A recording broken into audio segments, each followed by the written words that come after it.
Então, nesse vídeo, nós vamos trabalhar então com a equação.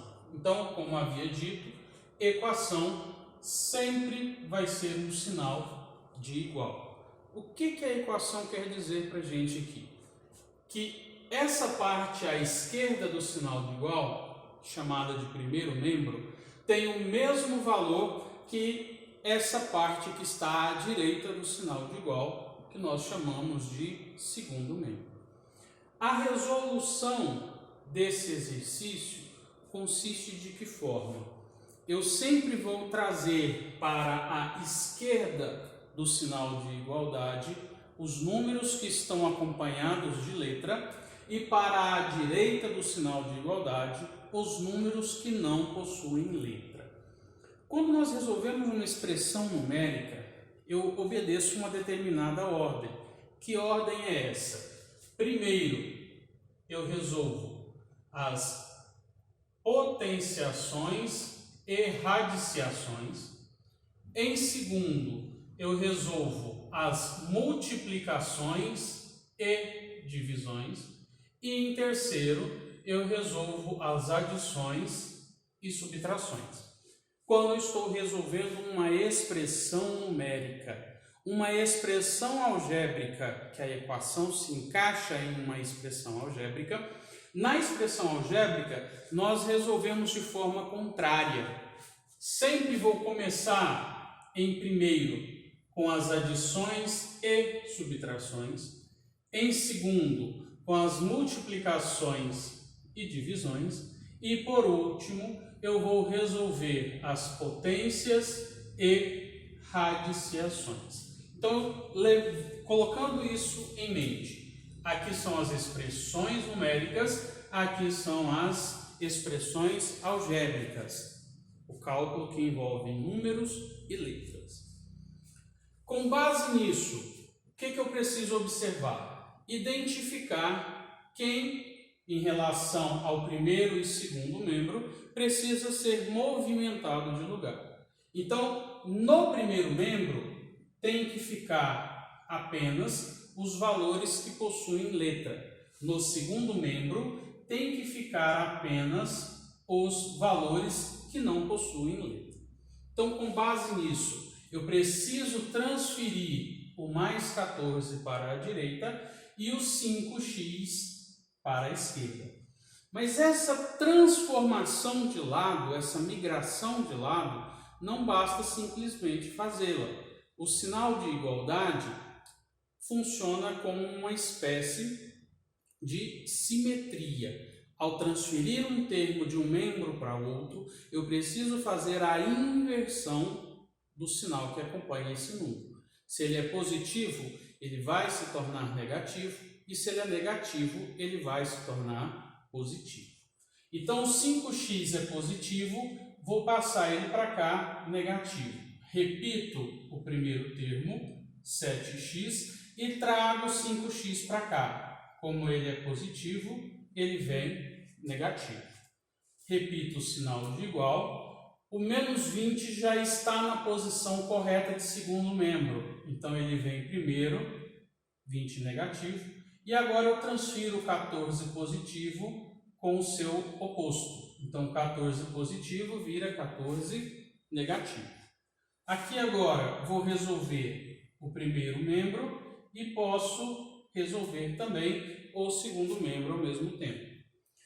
Como eles possuem as mesmas letras e os mesmos expoentes, eu repito a minha parte literal, a minha letra, e resolvo os coeficientes. 7 menos 5, 2. Sinais iguais. Somo os meus valores e repito o sinal que os acompanha. Então, são negativos, o meu resultado vai ser negativo. 20 mais 14, 34. Resolvi, então, primeiro as adições e subtrações da minha expressão algébrica. Agora, eu vou resolver a segunda parte, que são as multiplicações e divisões. Quando eu tenho um coeficiente junto de uma parte literal, entre eles significa que há uma multiplicação. Como eu preciso levar esse número para o segundo membro, eu tenho que inverter a ordem dessa operação. O positivo ficou negativo, o negativo, se viesse para cá, ficaria positivo. Sigo essa mesma lógica ao resolver multiplicações e divisões. Se ele é uma multiplicação, ele vai passar para o próximo lado em forma de divisão e vice-versa. Se for uma divisão, passa para o próximo lado em forma de multiplicação. Como o 2 está multiplicando, ele passa então dividindo por 34. Na expressão algébrica, a divisão sempre é representada em forma de fração. Como o meu resultado é negativo e o de baixo, na ausência de sinal, é positivo, sinais diferentes, resultado negativo. E faço a divisão. 34 dividido por 2 igual a 17. Então, x vale para nós menos 17. Esse segundo exemplo, eu tenho, antes de transferir para os lados, resolver esse valor que está entre parênteses. Quando um número acompanha um parênteses, significa que entre eles há uma multiplicação. Essa multiplicação precisa ser transformada na propriedade distributiva.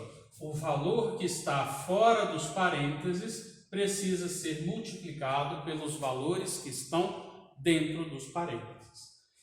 Repito o primeiro termo, 8x menos 30, e procedo com a multiplicação na propriedade distributiva. 2 vezes x, 2x. Sinais diferentes na multiplicação, resultado negativo, 2 vezes 5, 10. Então, eliminei os parênteses, vou proceder agora com a transferência de termos entre os membros. Sem letra para a direita, com letra para a esquerda. Então, primeiro termo, 8x, trago 2x para cá. Positivo, ele vem para cá. Negativo. Repito o sinal de igual, menos 10, vou transferir agora o menos 30. Negativo passa para o outro lado, ele se torna positivo. Sinais diferentes, subtrai, conserva o sinal do maior. Então, 8x menos 2x igual a 6x positivo. Sinais diferentes, subtrai e conserva o sinal do maior número. Então, 30 menos 10, 20. 30, como é maior do que 10, é positivo, o meu resultado se torna positivo. O 6 está multiplicando x. Se está multiplicando, ele passa a dividir. O meu exercício, não é possível dar um resultado exato na divisão de 20 por 6. Então, o meu exercício nem sempre vai retornar para a gente números inteiros. Ele pode ter como resultado frações. Porém, nós temos que recordar, toda fração deve ser transformada para sua forma irredutível, ou seja, simplificar essa fração. Então, 20 e 6 podem ser divididos por 2. Então, 20 dividido por 2 é igual a 10, 6 dividido por 2 igual a 3. 10 posso dividi-lo por 2, por 5, por 10. O 3 só pode ser dividido por 3. Então, eles não têm mais nenhum divisor comum. Como não há mais divisor comum, esse é o meu resultado final. X é igual a 10 terços. Pode ser uma fração de resultado sem problema algum.